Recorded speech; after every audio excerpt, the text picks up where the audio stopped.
feather boards, they were designed really with the new sport of winging in mind. All of us in these sports are still beginners. We just started. And the thing is, you progress so fast that after a few weeks, you're already pretty good. So the idea was to make boards that you could start on them, but you can also take them really far.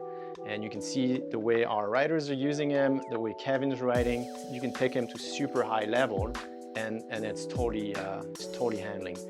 The reason for that is there's a lot of shaping that goes into it, but I would say the main reason was they were designed very compact with the maximum amount of volume per feet of board, let's say.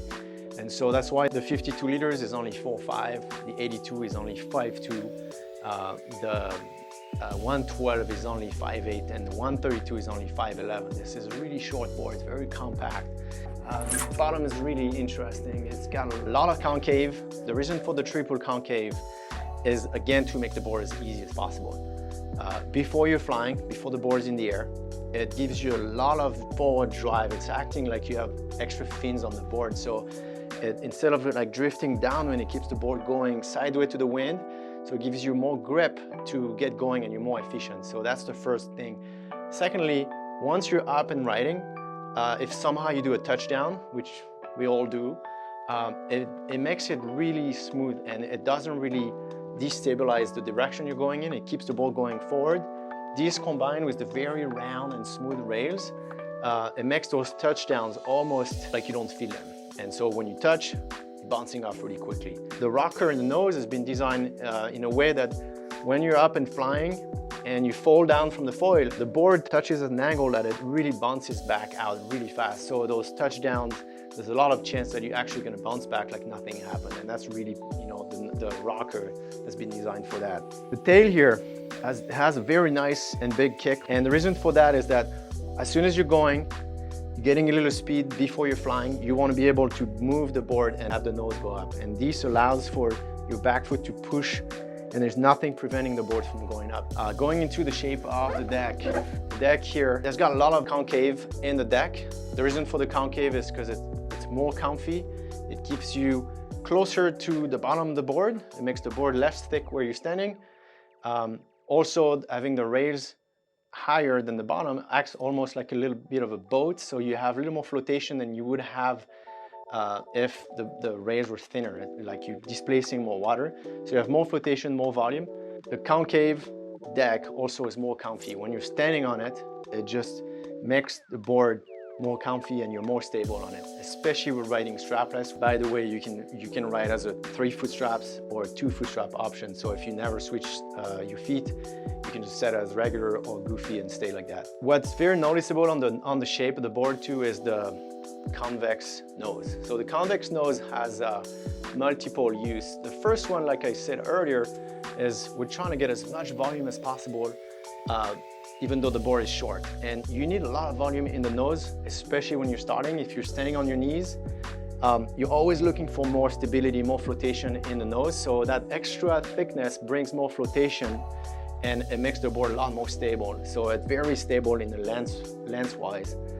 And so that's the first thing. Second thing with the convex nose is if you have water on the board, then the water cannot stay in the nose area. And then the third reason is once you're flying fast and there's wind pushing on the board, the convex nose disperses the wind and you can feel like there's less drag. So like some boards with a concave nose, you can feel the wind is pushing on the nose, so it makes your board kind of want to go down. But you don't feel this way with this board because the convex nose. Then as far as construction, you know, there was really no limitation when we were making the boards. Our unique goal was to make them as durable and light as possible. And so we didn't, you know, save on money. Those boards are 100% carbon. It's a 5.9 ounce high-end carbon that we get from Japan. And then under the carbon, we have a PVC sandwich on the deck. So the deck is really strong.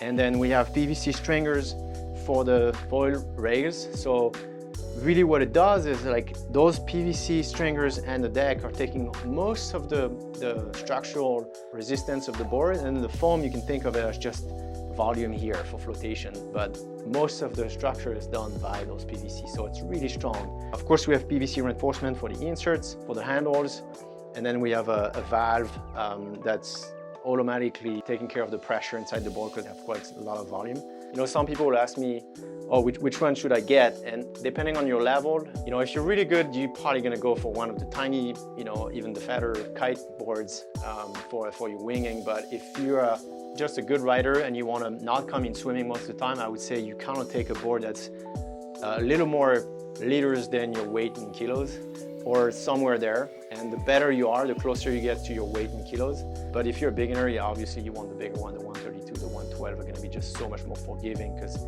you're gonna be able to go slow, learn how to wing without foiling.